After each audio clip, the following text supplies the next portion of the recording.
Hello everyone, welcome back to another Star Wars Destiny video. Today Team Covenant did a stream showing off some new cards for Spark of Hope. Also, we have spoilers from the Golden Dice podcast. We're going to go through the cards in set order. So some of them are going to be from Team Covenant, some are going to be from the Golden Dice podcast. Anyway, we're just going to give my thoughts on the cards, let you know what I think of them. So first up here, we have the Nightsister Zombie. 5 health for 5 points, blue villain. Indirect damage dealt to you must be assigned to this character last.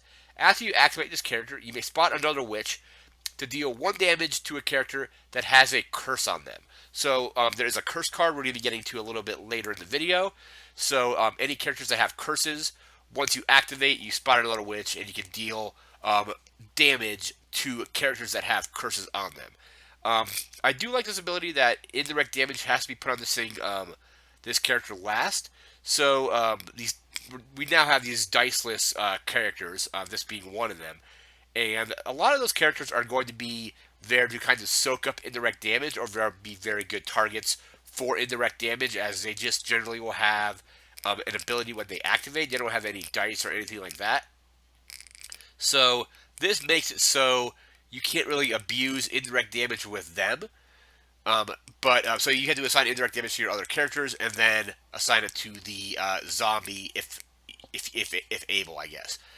But I do like the ability to spot another witch, or spot a witch to deal 1 damage to a character if they have a curse. So we have a 5-point blue villain diceless character now with this zombie. And we'll be coming back to this card a little bit later in the video, because there is another card that plays into this particular character. So we'll be right back with our next card. And next up we have Old Daka, Nightsister Necromancer, 9 health, 9 or 14 points if you want to run it at Elite.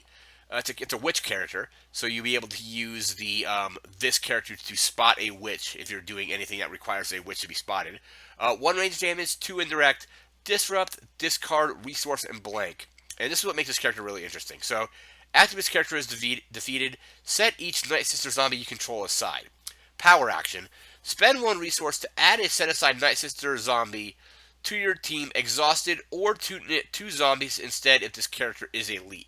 So basically, you'll spend the resource to add 1 of those zombies to your team. It'll come in exhausted, or if Old Daka is elite, you're using her for elite costs, you get to set 2 of them aside. So that being said, though, I think the little caveat here is after this character is defeated, basically you exile all of your Nightsister zombies. So if you're running Old Daka, you probably don't want to include any Nightsister zombies on your team when you're actually building your team. You probably just want to use the power action to bring them in, because let's say you have Old Daka and a couple of those zombies on your team. Old Daka gets defeated. All of the Nightsister zombies get removed from, or get set aside, even if they weren't ones that were created with her effect. So I think she has a really cool effect, though, to bring stuff back from the dead. You get these zombies that you can then use by spotting her. You spot a witch when you activate them to deal that damage to another character if they have a curse on them. So I think the ability is really cool, but then the caveat being you probably don't want to include those zombies if you're going to be running her, because as soon as he gets defeated, all of your Nightsister zombies get set aside, even ones that were not created with her power action. But I think it's a really interesting character, so it's going to be interesting to see if there's any kind of decks that emerge with this ability in mind. So that is Old Daka. We're going to move into our next card. And next up we have Hex. 1 resource. This is a downgrade curse blue villain. As an action, exhaust this downgrade to remove 1 of the attached character dice showing a blank. So let's say they roll in, they blank out on 1 of their characters. You can exhaust this downgrade to then remove that blanked out die. Or if you have effects from, like, let's say like Mother Taliesin and things like that let you move dice and change dice faces to change something to a blank, and then if you have the hex on them, you can remove that blank. So I think this is a really interesting card. This is the only curse we've seen so far but this will also play into those Nightsister zombies. So if, let's say, they have a character that has Hex on them, you activate the zombie, spotting another witch to deal damage if they have this curse or any other curses on them. Again, Hex is the only curse that I believe we've seen so far. But this could be a really good way to control dice and basically just remove dice with this. As long as they roll a blank, you can exhaust it to remove that die. So that is Hex. We're going to move into our next card. And next up, we have the Talisman of Resurrection. 3 resources, blue villain upgrade equipment. It's unique, so you can only have one of it in play. 2 focus, discard, 2 shields, 2 specials in the blank. Which character only, so it's only going to be able to go on like Old Daka, I believe. Mother Talisman probably fits that category as well. Special, gain 2 resources. Then you may spend resources equal to the point value of a defeated character to return to play under your control. So that ability right there just sounds really cool because you basically are getting control of a character that's been defeated, either your character or an opponent's character. However, I don't think you're ever going to be in a situation where you're going to get a huge character back. You're not going to, like, so if I want to bring a 10-point character back, let's say 10-point single die character, I have to spend 10 resources to do that. I don't really see that happening. I see this being a good way to gain resources. So you get you get 2 resources when you do it, and then if you have enough resources, you can bring a character back. I imagine this mostly being able to be, or mostly being used to bring back a character that has no dice that costs maybe like 5, maybe 3, 4, 5 resources. Not 3, but 4. I think some of them. I think the Ewoks cost like 4, but the only way you're really going to get any major character back is if you just have a huge resource engine on top of the talisman to bring those characters back. I think the concept is really cool. I just don't really think it's going to work particularly well because you're having to spend 3 resources to get the talisman out, and then you have to roll the special, resolve it, you get the 2 resources, and then you have to spend resources equal to the character's value to get that character. And I imagine if they have an elite character, you have to pay that elite cost because it's their point cost. Let's say somebody has an elite Han or elite whatever. I don't think the person that has the talisman can pick and choose. Be like, I want to bring that character back with 1 die, so I'm going to pay the non-elite cost. I think there's going to have to be a clarification on this once this set actually comes out. But I think the ability is cool and very interesting. I just don't think it's going to be all that useful because you're only really going to probably have enough resources to really bring back maybe like a diceless character or a very very weak supporting character or support character basically. But that is the Talisman of Resurrection. We're going to move into our next card. And next up, we have IG-88, single-minded, 12 health, 14 or 17 points. He's a bounty hunter and a droid. 2 range damage, 2 range damage, 3 range damage for a resource, 2 disrupt, resource, and blank. And as a power action, resolve one of your bounty hunter dice, showing range damage or melee damage against any number of characters that have a bounty on them. This is a really cool version of IG-88. So it's, I believe it's 3 points less than the original IG-88. I think it was 20 points at Elite. And 12 health, 3 damage sides. One of them is a pay side, but we have so 2 sides and a 3 pay side. He has a 2 disrupt, which is also pretty good. And this power action is also really interesting. So if you throw out enough bounties onto your opponent's characters, you can power action resolve one of your bounty hunter dice. So it doesn't have to be IG-88. If you have another bounty hunter, you can resolve that die as well. But let's say it's IG-88. You have him on his 2 damage side. You power action resolve the 2 range damage on any number of characters that have bounties. Let's say your opponent has 2 characters that have bounties. You do the power action. That's 2 damage going to 2 of your opponent's characters. And I think his health is really good. So 12 health, 17 points, and then you can do another 13-point character. I think this new IG-88 is really interesting. So good damage sides and a pretty cool power action. Requires a little bit of setup in actually getting bounties onto your opponent's characters. But once you do that, you can use that power action to hit all those characters for quite a bit of damage. And then if you have other bounty hunter characters, you can use his power action to do that as well. The power action isn't specific to IG-88's dice, which is really cool. So that is IG-88. We're going to move into our next card. And next up, we have R2-D2 Loyal Companion. So R2-D2 is a character die now, and not a support. So basically, the previous versions of R2-D2 from the Luke Starter and I think Spirit of Rebellion, maybe. I don't know what set the original R2-D2 support was in, but it was a support. It wasn't a character. This R2-D2 is now a character. Has 8 health, 8 or 11 points, depending on how you want to run him. We have the 1-to-1 health to point ratio here. Droid character, obviously. 1 melee, 2 melee, disrupt, shield, resource, and blank. You cannot play blue abilities on this character. Makes sense because he's a droid. And R2-D2, I think initially in Spirit of Rebellion, I think it was Spirit of Rebellion anyway, was a neutral character or neutral support.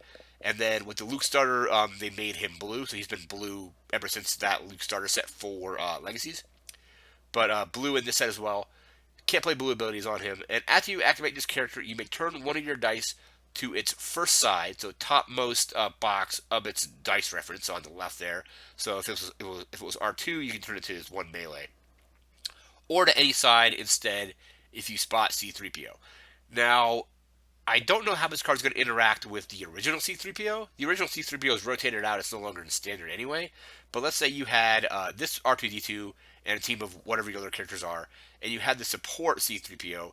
I wonder if you could spot the support version of C-3PO to do this, because it's still a C-3PO card. I would imagine that that probably would work, because a lot of times when it says spot a character or spot a specific card, it doesn't matter what version it is. Like I know that with there's like the Millennium Falcon, there's like a Millennium Falcon that works on Lando. However, you can use his version of the Falcon. You can use the Falcon from Awakenings. You can use the Falcon from the Luke and Han starter set. So I imagine the original C-3PO would work with this, where C-3PO is a support. But interesting card here. So we have 8 health, 8 points. He has 2 damage sides. Has a way to focus dice. Generally, you're going to be able to focus a character if it's a character die. Damage is generally the upper. If the character is a character that does damage, the top and usually the first 2 sides on the dice are going to be damaged, so you'll be able to focus into damage. Generally, damage goes down though, so it's usually the top most value for damage is lower than the like in this lower than the second value. So in this case, for example, it goes from 1 melee at the top to the second side being two melee. But then if you have C-3PO out, you can just focus it to whatever side you need. So this R2-D2 I think is really cool. It's going to be interesting to see what kind of decks people build with or around him. So that is R2-D2. We're going to move into our next card. And next up, we have C-3PO, Perfect Gentleman. So a character version of C-3PO to go along with R2-D2. 8 health, 8 or 10 points, depending on how you want to run him. Obviously a droid. Focus, shield, resource, and blank. And after you activate this character, you may resolve one of your dice, increasing its value by 1 if you spend the resource or spot R2-D2. So if you have R2-D2 out, you can increase the value of a die by 1, or if you don't have R2-D2, or let's say R2-D2 has been defeated, you can spend the resource to increase value. I think this is a very cool utility card here. So let's say you activate C-3PO, and you have a bunch of dice that are maybe blanked out or on sides you don't want. And let's say you have R2-D2, so you roll out C-3PO, you spot R2-D2. You let's say you rolled focus with C-3PO. You turn that 1 focus into a 2 focus, and then 2 of those dice that were on sides you didn't want, or maybe they were on blanks, can be focused into whatever you need. It increases damage by 1. So whatever you need at that time, you can use C-3PO to increase it by 1. So you need more focus, you can increase it by 1. You need more shields, increase it. You need more resources, increase that die, increase the damage, and so on. So I think these are going to be, especially as a pair, are going to be very cool to see how people build around them. Because I think so R2 I think believes 11 for elite, C-3PO is 10. Even at a single die, just the ability on I believe both C-3PO and R2-D2 is really cool. But at elite, you're looking at, I think, like 21 points for both of these characters at elite. You can then throw in a 9-point character, like another 9-point character, and have a 3 wide team, and have two characters that are basically focusing or just doing cool utility kind of things. So that is C-3PO. We're going to move into our next card. And next up, we have Fateful Companions. Gray Hero plot, 2 points. After you activate a character, you may exhaust this plot and either spot R2-D2 and C-3PO, or spend 1 resource to trigger that characters after you activate this character's ability 1 additional time. So obviously this is going to work really well with R2 and C-3PO. However, even if you don't use them, you can also spend the resource to do that as well. So let's say you have R2 and C-3PO. You roll out a character that says after you activate this character, maybe gain a shield. New Obi-Wan, I believe. Or newer Legacy's Obi-Wan. He rolls out. You spend the resource. You gain a shield. You gain a shield twice because you get 2 triggers of that gain a shield ability.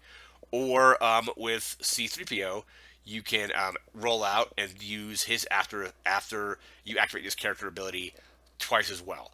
It is 2 points, so you're going to be only be able to build with 28 points. But characters that have effects that trigger after they activate are going to really like this plot just because you get those effects twice. So again, let's say you have a character, when this character activates, deal 1 indirect damage to an opponent. You then deal 1 indirect damage. You then deal another indirect damage for triggering that ability again.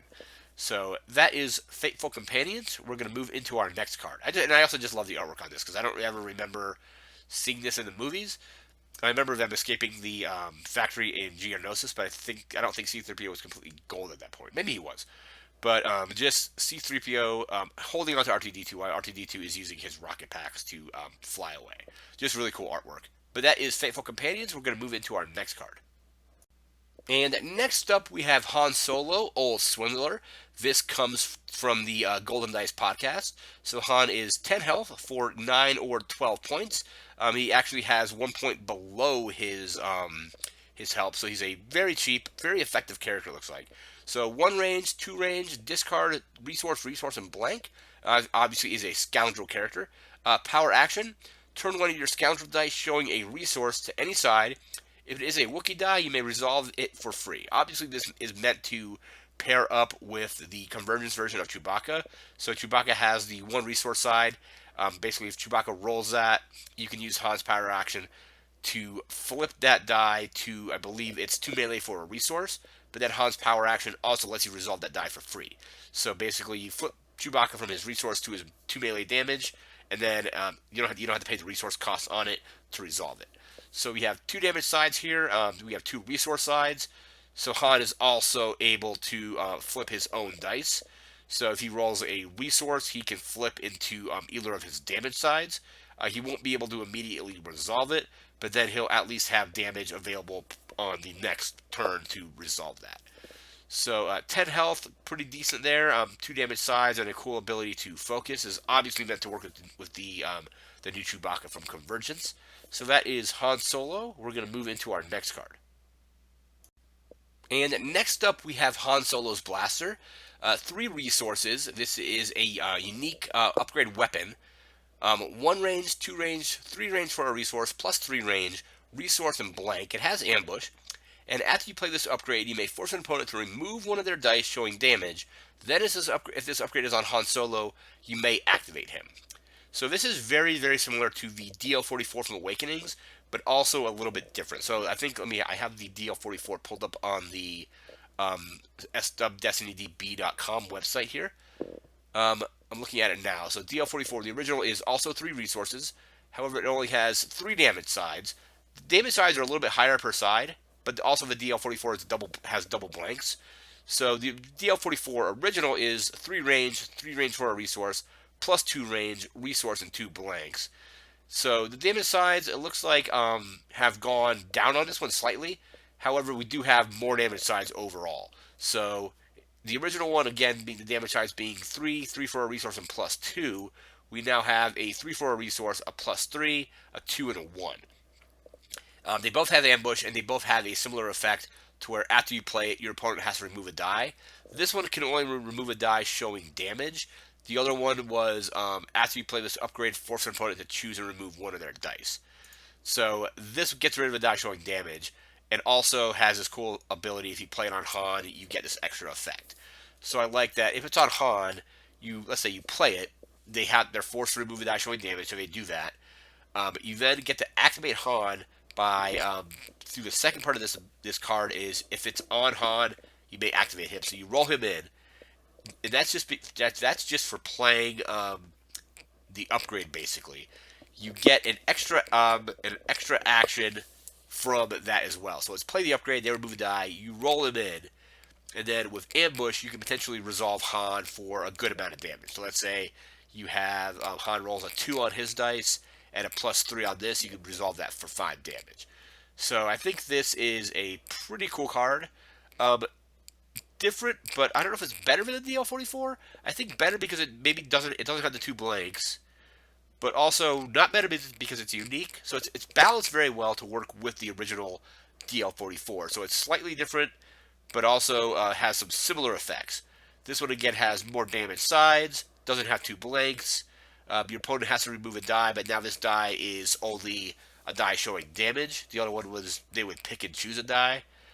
So this, I think, overall might just be better, just because if you're playing with Han, you get a little bit of action economy with him, and so on. So that is Han Solo's Blaster.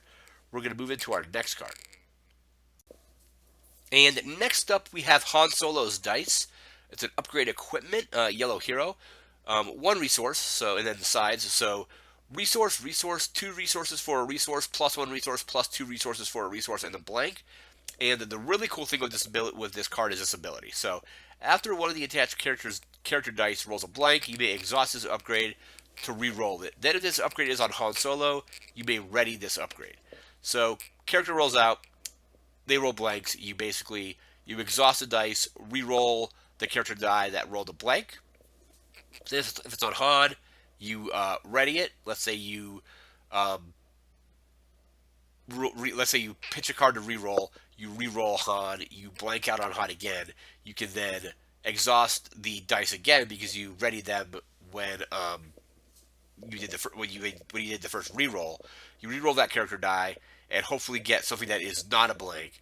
I really like this. So 1 resource for this I think is really great because you have a really good potential way to get that money back. So we have 5 resource sides on this die. We have 2 of them are modified, 2 of them are pay sides, but you have a very good chance of getting the resources back with this, and then the ability to potentially get multiple rerolls off of blanked out character dice, I think is really, really cool. So that is Han Solo's Dice. We're going to move into our next card.